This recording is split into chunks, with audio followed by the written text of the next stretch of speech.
Olá pessoal do YouTube, tudo bem? Hoje vamos falar sobre contrários. Segundo Heráclito, a oposição dos contrários, ou como muito se diz, a harmonia dos contrários, que na oposição as coisas encontram a sua harmonia. Vamos falar sobre um filme chamado A Mosca, um filme muito famoso nos anos 80, do diretor David Cronenberg. Esse filme causou muita polêmica na época. Trata-se da história de Seth Brundle, interpretado pelo Jeff Goldblum. Esse cientista vai ficar empolgado com um novo experimento, ele vai criar uma máquina de teletransporte, uma máquina que tem a propriedade de desconstruir a matéria, pegar as cadeias de DNA e recompor num outro lugar, no caso numa outra máquina, fazendo então o transporte pelo espaço. Ele vai ficar tão entusiasmado com essa descoberta que ele vai negligenciar alguns perigos, alguns problemas que podem decorrer dessa experiência. Por exemplo, ele, num dos seus experimentos, vai entrar na sua máquina junto com uma mosca.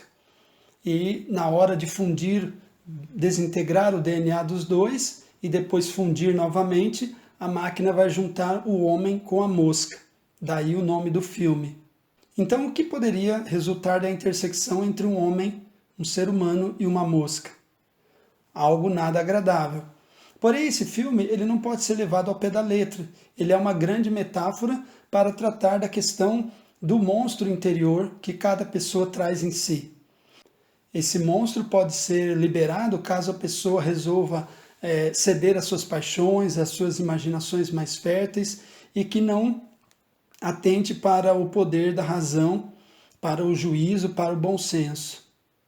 Então, seguindo essa ambição desmedida, muitos cientistas acabam sendo negligentes com a sua própria integridade física, acabam colocando em risco a si mesmos e também aos outros, e em alguns casos até o próprio planeta.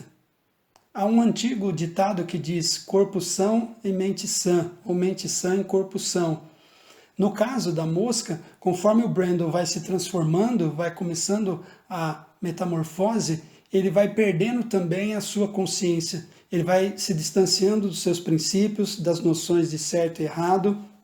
Ele vai se tornando, então, mais inconsequente, mais cínico, mais arrogante, porque a sua força física vai aumentando e ele acha que isso é uma maravilha no começo, porém, quando o seu corpo começa a se decompor, seus dentes começam a cair, seu cabelo, sua forma física realmente se altera, aí ele entende no que ele está envolvido. O ser que emana de Seth, então, é um ser que toma conta do seu verdadeiro eu. Ou seja, esse contrário que na oposição agora se afirma, exige a destruição do seu primeiro ser. Então nós vemos Seth desaparecer diante de nós e a mosca emanar, a mosca surgir diante da tela, num espetáculo de horror. Essa oposição aniquiladora do ser humano que dá origem ao monstro é um vir a ser sinistro, macabro, que é o que torna esse filme tão interessante. O que Seth sabe é que nada mais será como antes, que ele deixará de existir e dará vida a um monstro que a sua própria ambição deu conta de criar. O outro filme, Moonlight, de 2016, vencedor do Oscar, é um filme que traz também essa oposição de contrários, mas numa outra pegada. Em que sentido? Também metafórico. Um menino chamado Chiron, ele tem uma tendência homoafetiva desde criança, então o filme é contado em 3 fases. Ele menino, depois adolescente e depois já homem, formado, adulto, seguindo, tentando sufocar essa tendência homossexual, homoafetiva, mas essa tendência sempre vindo à tona, fazendo com que ele tenha problemas, porque embora a sua natureza esteja surgindo, mas é uma natureza cuja sociedade na qual ele está envolvido rejeita. Isso trará para ele muitos problemas, é o que vai perfazer aí o drama da história. Então a tendência do Chiron causa tensões quase insuportáveis.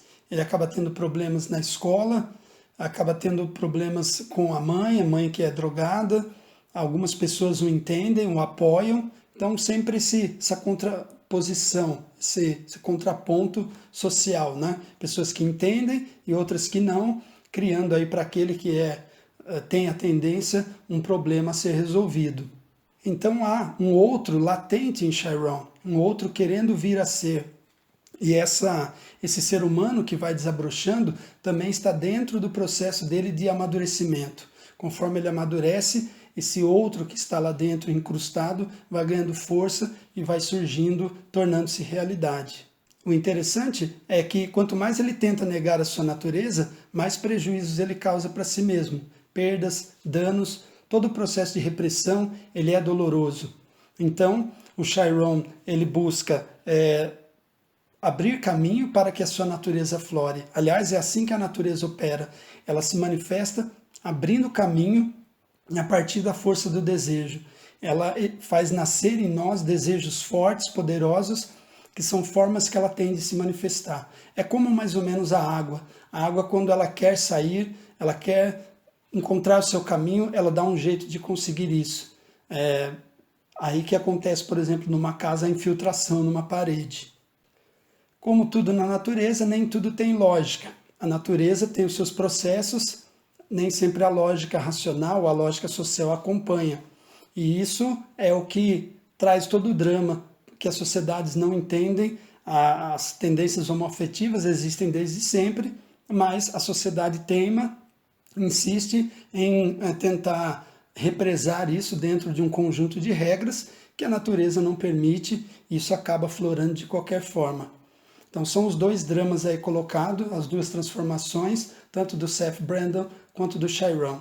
Espero que vocês tenham gostado. Já sabem, nos encontramos no próximo vídeo, mas antes deem like, se inscrevam no canal, acionem o sininho para receberem as notificações. Estamos juntos nessa.